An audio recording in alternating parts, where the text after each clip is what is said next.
Welcome to the Ubuntu Server series here at CBT Nuggets. Today we're going to talk about security. Now there's a lot to talk about with security, and to be quite honest, it was difficult to decide what to cover. But let's get down to it and we'll go over the things that we're going to cover in today's nugget. One of the really tough things when planning this nugget is to just decide what on earth to cover. If we were doing a series on automobiles and I was tasked with giving you a 20 to 30 minute nugget on the engine, well, what would we cover? There's just so many things.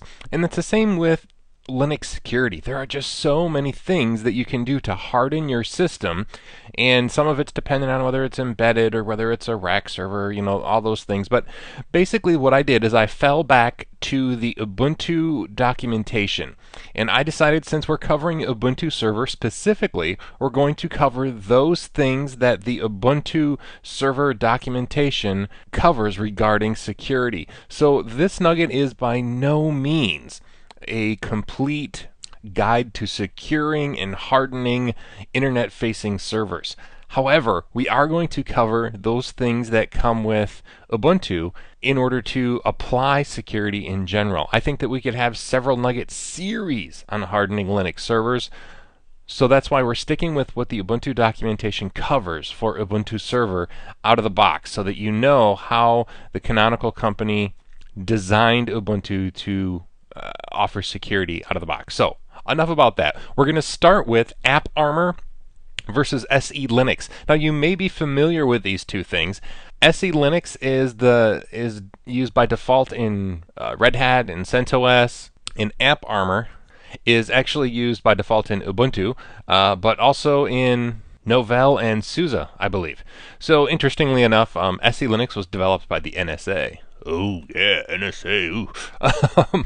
But AppArmor is what Ubuntu includes out of the box. They're slightly different products. It's not like they're a direct competitor, but let's talk about them first, and then we'll actually go to our server and check out AppArmor. Again, I mentioned AppArmor and I mentioned SE Linux, and both of them enforce their security model using LSM. Now, LSM stands for the Linux Security Module. This is included by default in every Linux kernel since 2.6 came out, quite, a few years back.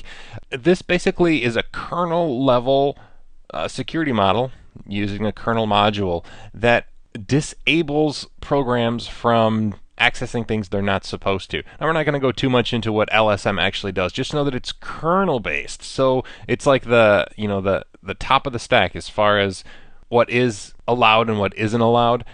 If it's a kernel level module, that means that it's serious stuff. It's at the very core of the operating system. And so that's both AppArmor and SE Linux use LSM. So that's why you can see that they do sometimes the same job. Now, SE Linux, I won't lie, SE Linux is more robust. It provides security with network. It provides a couple more things, actually a handful more things than AppArmor will actually secure. By the name, you can tell that AppArmor generally secures what?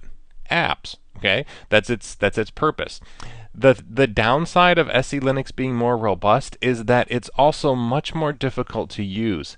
And I'll tell you a sin that I've committed for years in my internal network is SE Linux can be so frustrating to configure on like a CentOS box that I've often just disabled it and not used it, rather than trying to figure out why on earth a certain application isn't working. It can just be very, very frustrating. So perhaps Canonical decided that it's better to have some good app security using AppArmor than having SE Linux, which most people, not most people, but a lot of people actually just shut off because it's so complex. By no means am I saying SE Linux is a bad idea. Like I said, it's more robust. And if you're setting up internet servers, it's possible to install SE Linux on Ubuntu. And if you're hardening a server for internet access, I recommend that you look into installing SE Linux. But like I mentioned earlier, Ubuntu uses AppArmor by default, and that's what we're going to look at. AppArmor is powerful. It uses the same kernel modules that SE Linux uses, right? It just secures applications and keeps them doing the things that they're supposed to do. And I guess that's fair to mention another bullet point here. What is it that AppArmor does? Well, it defines a set of rules. This is just my definition here, but it sets rules for binary files on your system, and it enforces what they can access, modify, and control. So basically, you set a profile for a specific application, like bin ping, and that it says what that ping executable is allowed to modify, what it can touch, what it can access. And the reason that that's set up is, what if that's replaced or hijacked by another binary? Well, as long as it's being enforced with AppArmor, even if you create a binary file called ping and you try to make it do things, it won't, because ping is only allowed to access those things that it needs to do to actually ping another system. So let's check out where those profiles are located, and we'll talk just a little bit more about how it works. So first things first, with AppArmor, we want to log into our remote server. And I did say that AppArmor is installed by default, and that's true, and the kernel level module is installed. However, there aren't profiles installed by default for lots of different system applications. Now, individual programs can install their own AppArmor profiles, but if you want to use those that Ubuntu includes, we need to install a package called AppArmor Profiles. And so it did give us a hint of where we're going to look next, and that is going to be in the etc AppArmor.d folder. So after it's installed, we see now there's a bunch of different files in here. Now the format for how this works is the full path for the executable file, and that'll make sense if you look at ping, like I mentioned earlier. What this file is the full path, but it replaces slashes with dots. So bin ping, so bin.ping represents bin.ping. So this file is configuring this executable bin/ping, and that's what this. So this is user lib dovecot deliver. This is just, I guess when you're looking at these, just picture this as an entire path as opposed to just a dotted file. Hopefully that makes sense. That's how you define an AppArmor profile for a specific executable. So we see that all of these are installed, and these are the ones that come with Ubuntu. You can define your own, which is a little past what we're going to do today. I want to show you some tools that we can use AppArmor now that we've installed those AppArmor profiles. So let's do sudo AppArmor_status. I did this as root, so sudo, and it shows us all of those different profiles that are in place and what's going on with them. Now it says there are 35 profiles loaded. Well, first things first, right? It says the AppArmor module is loaded. Okay, so that kernel module we're talking is loaded. 35 profiles are loaded by AppArmor, so it's using 35 different profiles. And this section here, there are 12 profiles in enforce mode, and there are 23 profiles in complain mode. And enforce and complain, those are the two different modes that AppArmor functions in. The difference is, with enforce mode, it will not let them, or it stops these programs from doing doing anything other than what's defined in these profiles, which we'll look at in a minute. These can be a little bit confusing, but it's a set of rules saying what they can and can't do. When one of the profiles is in enforce mode, it will not let them break those rules. However, in complain mode, it will let them break the rules. It will just report it. It will complain, if you will, and put it in a log file. And that's a good way of testing how things are working. So if you're creating a profile for a new binary, you're actually going to put it in complain mode so that you can see if your profile is working well, or if you need to tweak it in order for the program to function. And then down here, this is talking about processes. So these are applications that are currently running from the list up here. So all of these things aren't currently running. We don't have a Chromium browser running on the server. So these are processes that are currently running that have profiles defined. 3 of those are from this first list up here. So you'll notice them here. And 6 of them are unconfined. That means that it's running in complain mode, right? But they do have a profile defined. So these, AppArmor is listening, and it's going to report when they do something they're not supposed to, because they're down here in the complain section. And these 3 were in the enforce section. Hopefully that makes sense. We're talking about processes down here, profiles up here. Just because there's a profile defined doesn't mean it's running. Now if I were to constantly run ping, and we could do that, I'll show you. Let's do this. Let's keep a constant ping running. So now we have the ping application running. Let's execute this again and see if those numbers change. And sure enough, they did. Up here hasn't changed. We haven't changed any profile definitions, but now we have 10 processes that are defined, and one of them is ping. One process is in complain mode. 6 processes are unconfined but have a profile defined. It means that they weren't loaded. If we restart the computer, these should then be in complain mode. So I was a little bit off there. It means that they aren't even being looked at because AppArmor started after, right? We just installed AppArmor. So if we restart the server, and let's do that just so that we see what's going on. Okay, now that our server's rebooted, let's log in, and we should see that all of those profiles are now loaded. So sudo AppArmor status. Yeah, there we go. So now, more profiles loaded on reboot. 12 of them are in enforce mode, 29 are in complain mode, and down here we see we have our processes defined, the things that are actually running. 4 are in enforce mode, which is what we talked about before, and now 9 are in complain mode as they're defined up here.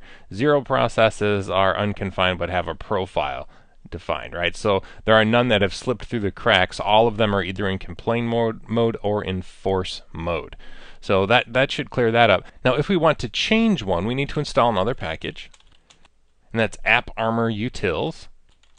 And now we can say AA complain. Well, let's see, what did we have before? Well, let's look at, so this is in enforce mode. User sbin named is in enforce mode. Let's say we wanted to move that to complain mode. Now we may have to restart AppArmor. Let's see if we do a status again. Nope, it actually moved it right away. So user sbin named is now in complain mode, which means that if it does something, it's going to, if it does something naughty, like not defined in its profile, it's going to now just log it as opposed to stop it from happening. Then the opposite is true if we want to do the opposite. AppArmor enforce, and now it's put the named or the bind 9 daemon into enforce mode. Now, how do you know if something is going on? Well, the simplest way is going to be to go into var log and grep AppArmor from the syslog. Now, what is this going to do? We've used grep before. It's going to look for the word AppArmor on any line in our syslog. It puts all the stuff in syslog, and now we'll see all of these different AppArmor related things that have been logged. Okay, so here we have basically all of these are when they loaded, right? The status, the profile, this is when they all loaded when the system started up. However, I do see one here. AppArmor has denied the cups daemon from doing something. Now I just happen to know, because I've debugged my AppArmor stuff in the past, that this is because the cups daemon, basically this is a rule that helps save battery, of all things. Believe it or not, it's just a way. But I'll try to give you the very short version of what's going on here. The cups daemon allows itself to be woken up and listen for a command, but if that command never comes, it could just be there in an infinite loop waiting, never to receive the command. So AppArmor denies that functionality because it's kind of a strange feature, if you will, of cups. It's not necessarily a bug. They know that it does it. But this says basically, no, you can't do that. You can't just stay in, you can't just wait in that mode forever. So it denies AppArmor that functionality. And that's pretty much the only denied clause that we have here. And so that means that we will be able to use a cool little tool that will allow you to look through the audit messages and make changes on the fly to profiles if you need to. So we're going to do sudo AA for AppArmor log prof, and this is going to go through the logs and find anything that is funky or that has been reported. So we're going to do that, and it found that change that we had. So it's enforcing this. It's not allowing that block suspend thing that we talked about, and I probably explained poorly, but this is something that we expect, or that we want it to do, right? So we want to keep it just like it is. We don't want to make the change. If we wanted to, we could say we want to allow it to make that change, but we don't. So we're just going to say F. We're going to finish. We like it just like it is. And if we had a bunch of them and we were trying to like troubleshoot creating a profile, this is where we would go through and see what it's stopping, why it's stopping, have to do some research to figure out what on earth it's even talking about usually. But that's the way that you go through there. Now, if you look back in the AppArmor.d folder, all of these profiles are here, and we'll just look at one very briefly. And this is for ping. Now there's not a whole lot going on here other than we can see that it's defined to be in complain mode as opposed to enforce mode, and it allows root access because ping actually has to be able to access the network infrastructure. It allows raw access to the network infrastructure. This is allowing read access to the binary. These are the actual rules that a profile sets up, and I would recommend that you start by modifying ones that already exist or look at that. And then of course there's lots more documentation on creating the AppArmor profiles, but this is where they are, and these are the rules that get set for each binary file that are enforced by the kernel. So I don't know that that's cleared things up very much, but we've used the tools that you normally are going to use. If you have a problem with one, you can put it in complain mode and see exactly what, it's working, but what is it that comes up in the audit log that it's complaining about. So for example, if cups wasn't working for us, it just like failed, then we could put it in complain mode and then read for and make sure it was working, and then see, okay, what is it that it's, that enforce mode is blocking. If I didn't know what that particular error was all about, I would say maybe we should allow it to do that block suspend thing. Okay, so that's the process you're going to go through to troubleshoot some AppArmor stuff. Let's cover eCrypt, and then we're going to move on because those are the main things that Ubuntu includes in their security section of their documentation. So eCryptFS is Ubuntu's way of encrypting any files, but generally the home directories of users. This is normally done during the install. As we've gone through some of the installation processes, you've probably noticed I've always said no, don't encrypt the home directory, but during the install is usually when it's done. Now we're going to walk through doing that after the fact, and it'll probably work fine.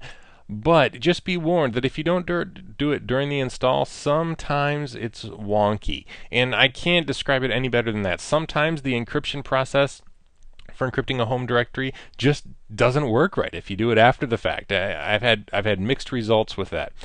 Every time I've done it during the install, which admittedly is only a handful of times, it's worked and everything's gone well. But it is possible to do after, and that's what we're going to do now. We're going to take our server and we're going to encrypt my home directory. So let's go to the command line and we'll check out how to encrypt a file system. Now, if you're not sure what encrypting means, is basically the home S-powers file, we're going to encrypt all the files in there so that they're not readable. And then on login, eCryptFS will decrypt that, mount it in a decrypted mode or unencrypted mode so that we can use it, save files, copy files, and then when we log out, it's going to be encrypted so that it's not available to anyone else. So hopefully encryption is something you're familiar with, but let's go and check out how to encrypt a home directory after the fact, because you may find yourself in a situation like we are right now. The server's already installed and now all of a sudden people want to have their home directories encrypted. Well, we can do that. So first thing, we'll log into the server. Now this logs us in as the user S-powers, right? So what we're going to do is install the eCryptFS utils package, which will include the tools that will allow us to encrypt the system. So it's installed, and now we can actually use the tools, or the tool, eCryptFS, migrate home, and the user, and we're going to specify our own user. Oh, and of course we have to be root.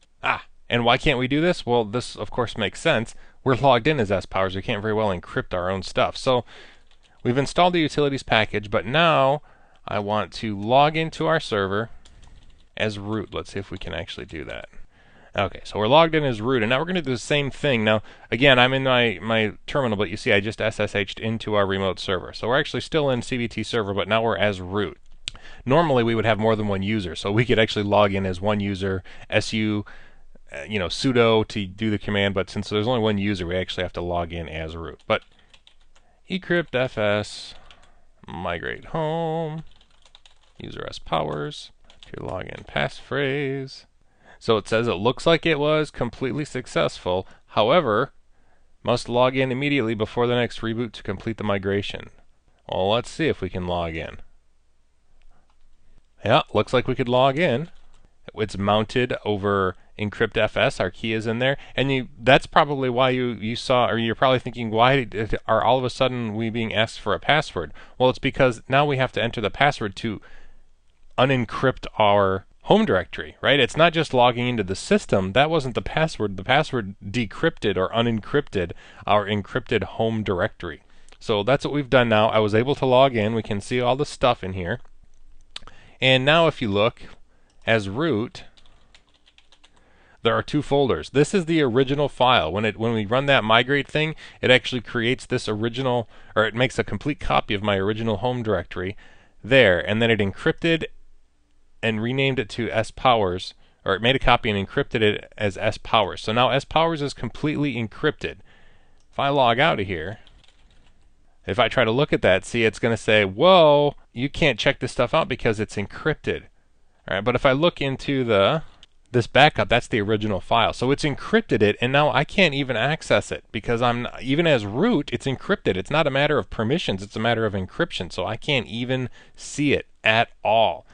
So it's a powerful, powerful tool, and kind of scary at times. You have to be really careful as you're encrypting things like home directories, because then even root doesn't have access to it. All right, so that can be a scary endeavor. Anyway, that's how it's set up. Now we could safely erase this file if we wanted to, and the configuration file for those, or the key files, are going to be in the home directory. There's an eCryptFS file, and it now has,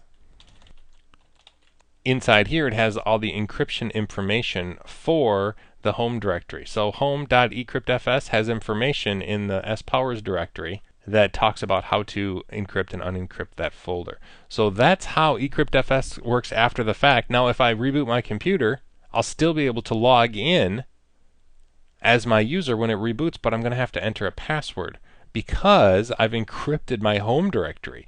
So the only way to access that is to unencrypt it. Hopefully that makes sense. And that's how encryption works. It means that it protects it even from the prying eyes of root. Okay? So there's just one more thing for us to cover before we're done with our security from Ubuntu section.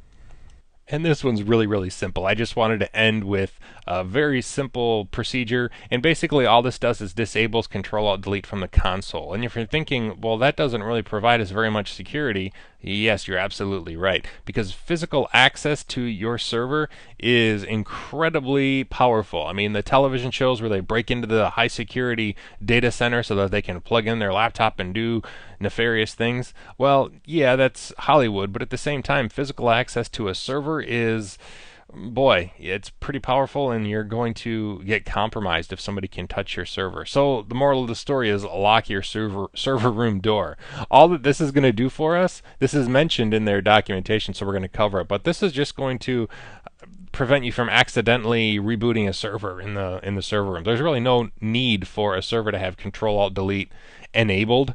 So we're going to disable that really quickly. It's a simple process, not hard to do. We're going to log into our server, go to the etc. init folder, and we're going to edit the Control-Alt-Delete.conf file. And simply all there is. We're just going to edit this out. The line right here, we're going to edit that out. And now, when you press Control-Alt-Delete, it's not going to do anything because we've commented this out. So do that. Bam. And so now we've disabled Control-Alt-Delete on the command line. We probably have to restart in order to make that take effect. But so if we restart with Control-Alt-Delete, it'll be the last time we can do that because then it's going to be disabled on the Ubuntu server. So we've covered AppArmor. We did a lot with AppArmor. It's confusing. I know it's confusing, and I urge you to just play with those profiles and put things in enable mode and complain mode and just play with them so you see what's going on. Check the audit logs and watch for things like that as you're going along if you want to better understand that. If this is confusing though, just be reassured that it's a little less confusing than SE Linux or Security Enhanced Linux, which is developed by the NSA. Both are very powerful. SE Linux is the default in CentOS and those types of operating systems. eCryptFS, this is normally to encrypt somebody's home directory. You can encrypt anything with it, but that's generally what it's used for. It's often turned on when you install the system. It's an option to encrypt the home directory when you install a system. You can do it after the fact like we did, and it worked, but just know that now you're not only going to be authenticating to be able to log in, but your authentication is going to decrypt or unencrypt that encrypted file system so you can use it. If you forget your password, not even root can help you. Okay? Cover our firewall. I just put it here because it's security related, but we already covered it in a previous nugget. That's using UFW, or uncomplicated firewall. And then lastly, we finished off just by securing the console from Control-Alt-Delete, which is just a very, very simplistic way of making sure you don't accidentally fall asleep on the keyboard and reboot your system. Okay? I hope that this has been informative for you, and I'd like to thank you for viewing.